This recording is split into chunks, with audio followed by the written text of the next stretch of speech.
फूल और रानू की दोस्ती। अरे वाह, मैं कितनी भाग्यशाली हूँ। इतना सुंदर फूल मेरे घर के सामने खिला है और मुझे पता ही नहीं। इसकी खुशबू से पूरा जंगल महक रहा है। इसकी सुख रंगत से आसमान का रंग बदल गया है। काश ये फूल मुझसे दोस्ती कर ले तो कितना अच्छा रहेगा।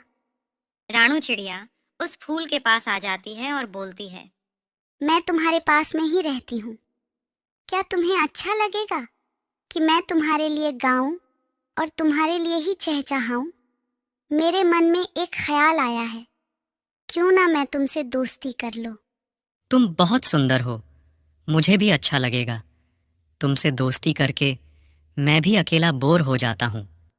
और इस तरह रानू चिड़िया की दोस्ती उस फूल से हो जाती है। हर रोज रानू चिड़िया उस फूल के पास आ जाती और जंगल की सारी बातें बताया करती। इस तरह दिन और रात बीतते गए। कुछ दिन बाद फूल पूरी तरह से खिल गया। एक दिन कालू कौवा रानू चिड़िया के पास आया और बोला, क्या आज भी मुझे दाना मिलेगा? मैं थका हुआ था, इसलिए जंगल जा ना सका और भूख भी बहुत थी, इसीलिए सोचा तुमसे दाना मांग लूं। कल से मैं दाना लेने जाऊंगा, दाना दे दो। ऐसा पहली दफा नहीं है, तुम तो हर रोज ऐसा करते हो। अब बहुत हो गया। आज से कभी भी मेरी तरफ ना आना और ना ही दाना है मेरे पास देने को। कौवा निराश होकर वहां से चला जाता है। ये रानू भी ना कितना गुरूर करती है।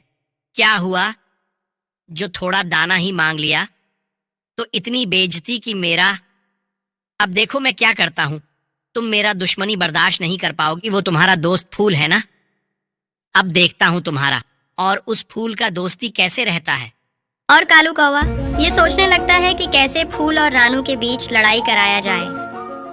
अगले ही दिन कालू कौवा उस फूल के पास आ जाता है। क्या हो रहा है फूल जी? मैं अपने खुशबू से ये सारी जंगल बखेर रहा हूँ। तुम जा सकते हो। मुझे तुम अच्छे नहीं लगते हो। मेरा दोस्ती सिर्फ रानू चिड़िया से है। मुझे गर्व है रानू और उसकी खूबसूरती पर। ठीक ही कहा तुमने। मैं कहाँ काला और तुम कहीं का मसाल हो। तुम्हारी खुशबू से तो पूरा जंगल महकता है। हर पंछी के दिल में ख्याल आता है तुमसे दोस्ती करने को, क्योंकि तुम हो ही इतने सुंदर। और हाँ, यह तो बात भूल ही गया। कल बुलबुल आई थी मेरे पास, कह रही थी कि मुझे उस फूल के पास ले चलो। मुझे उस फूल से दोस्ती करना है, लेकिन मैंने उसे भगा दिया। ये कहकर फूल जितना खूबसूरत है उसके मुकाबले में तुम कुछ भी नहीं। क्या सच में बुलबुल आई थी? हाँ, यह कोई बड़ी बात नहीं है। हर पंछी के दिल में यह ख्याल आता है कि वह तुमसे दोस्ती करें, लेकिन तुम सिर्फ रानू से दोस्ती कर बैठे हो। क्या तुम जानते भी हो कि तुम कितने सुंदर हो? नहीं, शायद उतना भी नहीं जितना तुम कह रहे हो। अगर जान जाओगे तो मुंह भी नहीं लगाओगे उस रानू की बच्ची को। कौवा ये कहकर वहां से चला जाता है। तभी कुछ देर बाद रानू चिड़िया उस फूल के पास आ जाती है। क्या मैं बहुत सुंदर हूँ? हाँ, वो तो तुम हो ही। तुमसे भी ज्यादा सुंदर? हाँ, तुम बहुत सुंदर हो।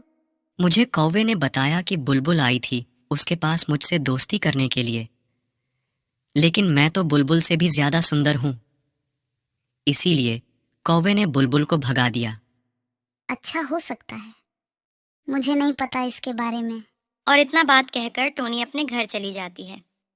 अगले दिन काला कौवा उस फूल के पास आ जाता है और कहता है, अगर मैं यह साबित कर दूं कि तुम सबसे सुंदर हो तो क्या तुम रानू चिड़िया से दोस्ती तोड़ दोगे? कौवा उस फूल का बात सुने बिना अपने साथ लाए पानी को उस फूल के सामने रख देता है। इतनी सुख रंगत, क्या सच में ये मैं हूँ? मैं तो बहुत सुंदर हूँ। मैंने तो ऐसा कभी नहीं सोचा था। और फूल अपना अक्ष देखकर अपने गुरूर में आ जाता है।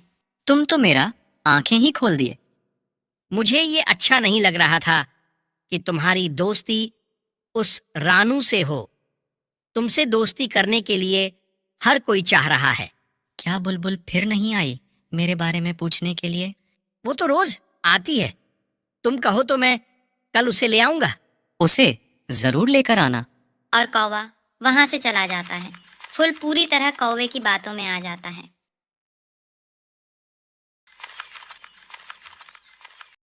रानू ने बेइज्जती की थी मेरा। तुम तो जानती हो ना फूल और रानू में कितना दोस्ती है। बस मुझे उस बेइज्जती का बदला लेना है। मुझे लड़ाई कराना है उन दोनों में। सारा काम तो मैं कर दिया हूं। बस तुम एक दफा मेरे साथ चलो और उस फूल से कहो कि तुम उससे दोस्ती करना चाहती हो और तुम उसे अपने साथ लेकर जाना चाहती हो। बुलबुल कौवे की बात को मान लेती है और अगले दिन सुबह सुबह दोनों उस फूल के पास चले जाते हैं। मैं कदर करती हूँ तुम्हारी और इस सुंदरता की, इसीलिए तुमसे दोस्ती करना चाहती हूँ। इतने में ही रानू सबके पास में आ जाती है। फूल, ये कौन है? यह मेरी दोस्त है, दूसरे जंगल से मुझसे मिलने आई है। क्या तुम मेरे साथ जाना पसंद करोगे मेरे दोस्त?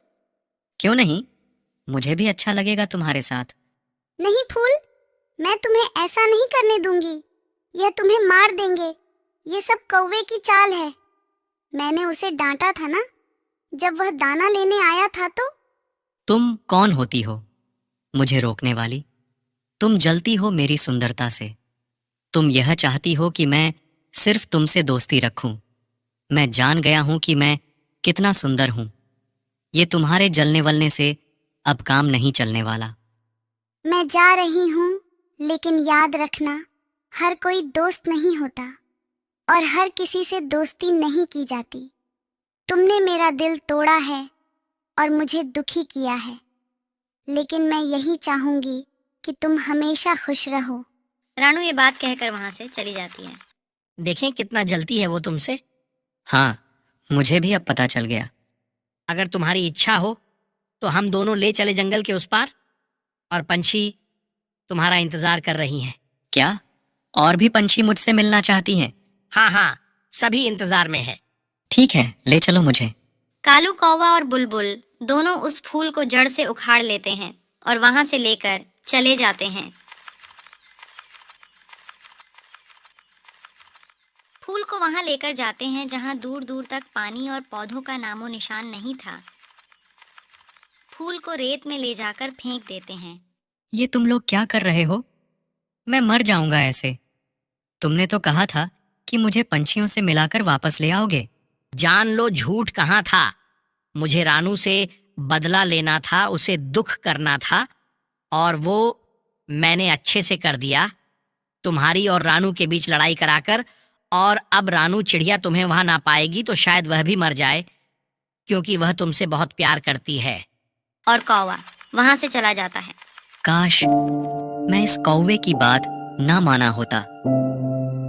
यह जीवन तो एक ना एक दिन जाना ही है, लेकिन कितना अच्छा होता जो मैं यह आखिरी सांस अपने दोस्त के पास लेता। और फूल के आंखों के सामने अंधेरा छा जाता है और वह अपनी आखिरी सांस लेते हुए वहीं मर जाता है। इस कहानी से हमें सीख मिलती है कि हमें हमेशा अच्छे दोस्त की कदर करनी चाहिए और हर अजनबी से दोस्ती हमें नुकसान भी पहुंचा सकती है।